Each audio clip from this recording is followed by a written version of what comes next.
Hey, Dustin Paschal again with Simon Paschal PLLC with our video tip of the week again. Today we're going to talk about the concept of suffer and permit under the Fair Labor Standards Act, especially when it comes to overtime compensation, overtime hours worked. So suffer and permit, you can think of it in terms of require and or allow.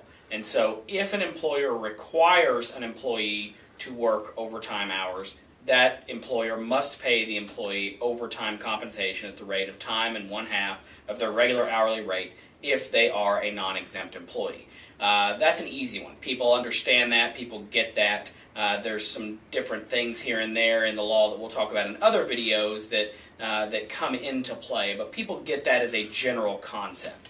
The one I want to focus on is permit, which is the allows, something that people might not think about. So if you've got a situation where you've got an employee that's non-exempt that works from 8 to 5, they clock in every morning at 8, clock out at 5, and as you're coming into the office, you notice it's 7:45, it's 7:50, and that employee is already on the line working.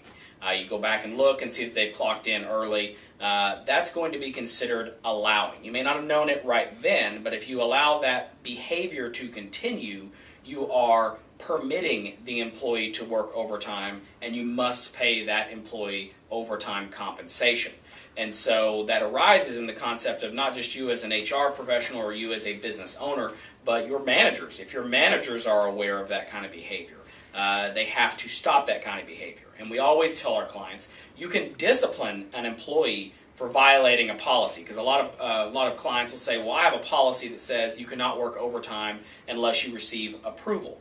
That's fine. That's a good policy to have, and every employer should have that policy. The issue is you still have to pay the employee their overtime compensation even if that employee violates the policy. You can discipline that employee for violation of the policy, and you can even terminate that employee for violation of the policy, but you must pay the employee for that time. And so those situations where you're aware of it, that's where that permit comes into play. And that's why people have a policy that prohibits it, and then train your managers on recognizing when an employee is violating that policy and bringing that violation to a halt. So there's your video tip of the week. Thanks.